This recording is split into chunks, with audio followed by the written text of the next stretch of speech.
परिवार में दादा दादी, उनका बड़ा बेटा रमेश और बहू राधा, छोटा बेटा महेश और मीना। रमेश और राधा की एक बेटी थी जिसका नाम पिंकी था। पिंकी अपने माँ बाप और पूरे परिवार की बहुत लाडली थी, क्योंकि पूरे घर में वो अकेला बच्चा ही थी।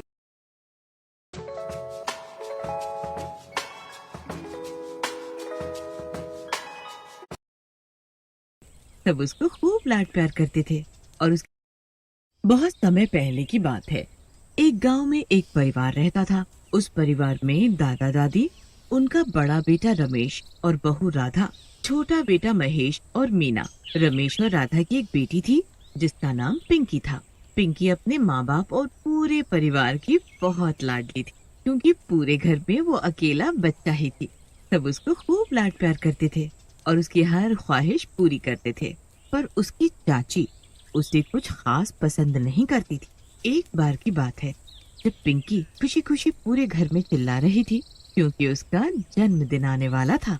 अब तो मेरा जन्मदिन आने वाला है, इस बार तो मैं अपना जन्मदिन बहुत अच्छे से मनाऊंगी, अपने सारे दोस्तों को बुलाऊंगी। हाँ हाँ मेरी गुड़िया, क्यों नहीं, तू जैसा बोलेगी वैसा ही होगा। सच में दादी, आप दुनिया की सबसे अच्छी दादी हो। क्या जरूरत है इतना सब करने की, अभी त्योहार पर पहले ही काफी खर्चा हो गया है। पिंकी, तुम अपना जन्मदिन घर में ही मना लेना। नहीं चाची, मैं तो अपना जन्मदिन धूमधाम से मनाऊंगी, है ना दादी? सर चढ़ा रहे हो आप लोग इस पिद्दी सी लड़की को, देख लेना ये आपको दुख ही देगी।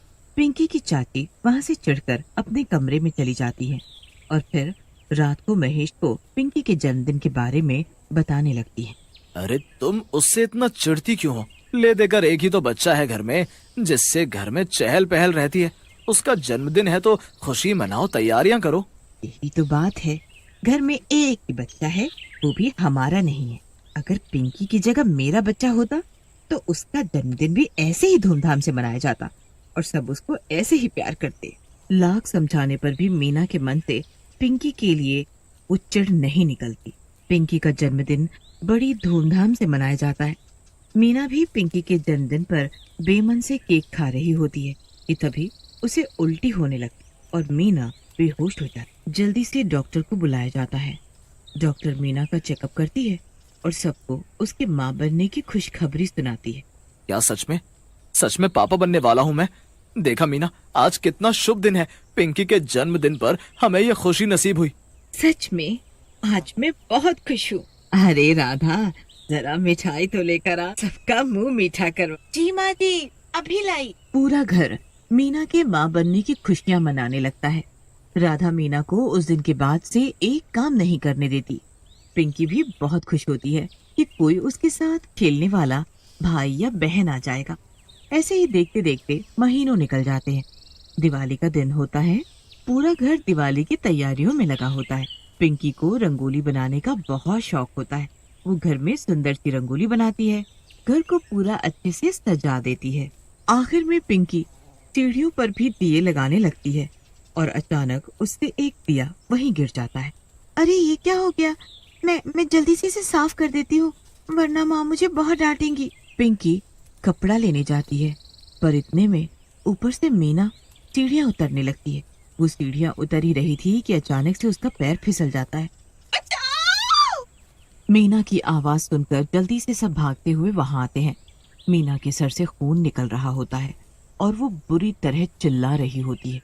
अरे ये क्या हो गया? तू सीढ़ियों से कैसे गिर गई बेटा? आराम से क्यों नहीं उतरी? मेरा पैर फिसल गया, शायद वहाँ तेल था। वो मेरी गलती है, मुझसे एक दिया गिर गया था। रमेश और महेश मीना को हॉस्पिटल ले जाते हैं। मीना की हालत बहुत ही नाजुक होती है। डॉक्टर पूरी कोशिश करते हैं पर वो मीना और बच्चे में से बस बच्चे को ही बचा पाते हैं। अरे बेटा, खुद को संभाल, भगवान भी अजीब खेल खेलता है। आज मीना को ये खुशी नसीब हुई तो वो ही दुनिया में नहीं रही। सब बहुत रोते हैं। मीना की लाश सामने पड़ी होती है। अचानक मीना के शरीर से उसकी आत्मा बाहर आती है, जो बहुत ही भयानक चुड़ैल के रूप में होती है। मेरा बच्चा, मेरा बेटा, ये सब उस पिंकी की वजह से हुआ है। उसकी वजह से मैं जीते जी कभी खुश नहीं रह पाई, और आज इसी की वजह से मेरी मौत हो गई। इसकी वजह से मैं अपने बच्चे को हाथ भी नहीं लगा सकती। अब मैं इस लड़की को जिंदा नहीं छोड़ूंगी, जान ले लूंगी मैं, और इसको मारने से पहले इसे पल पल तड़पाऊंगी, फिर मारूंगी इसे। मीना तो बहुत भयानक चुड़ैल बन जाती है, और उसका मकसद बस पिंकी को दुखी करना और सबकी नजरों में बुरा। सब घर वाले इस बात से अनजान मीना का अंतिम संस्कार कर बच्चे का नामकरण करते हैं। मीना के बेटे का नाम बबलू रखा जाता है। बिन माँ के बच्चे को राधा अपने बेटे की तरह पालने लगती है। 3-4 महीने बीत जाते हैं। फिर एक रात जब राधा बबलू को पालने के पास सुला रही होती है, तो पिंकी अपनी माँ के पास आती है और बोलती है, माँ, आपने कितने दिनों से मुझे अपने पास नहीं सुलाया, मुझे आज आपके पास ही सोना है। नहीं पिंकी, मैं ऐसा नहीं कर सकती, तुमको पता है ना, बबलू को मेरी जरूरत है। नहीं माँ, मुझे अकेले डर लग रहा है, मैं आज यहीं सोऊंगी। पिंकी तो छोटी बच्ची होती है, माँ के पास सोने की जिद करने लगती है, तो उसका मन रखने के लिए राधा कुछ देर के लिए बबलू को पालने में लिटाकर पिंकी को अपने पास सुला लेती है। ये देखकर चुड़ैल वहाँ आ जाती है और उसे बड़ा ही गुस्सा। तेरी वजह से अब क्या मेरा बेटा अकेला पालने में सोएगा?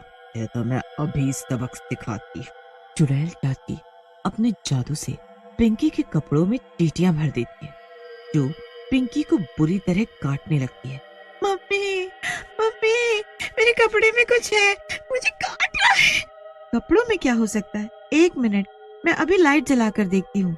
राधा लाइट जलाकर पिंकी के कपड़े देखती है, तो उसमें कुछ नहीं होता।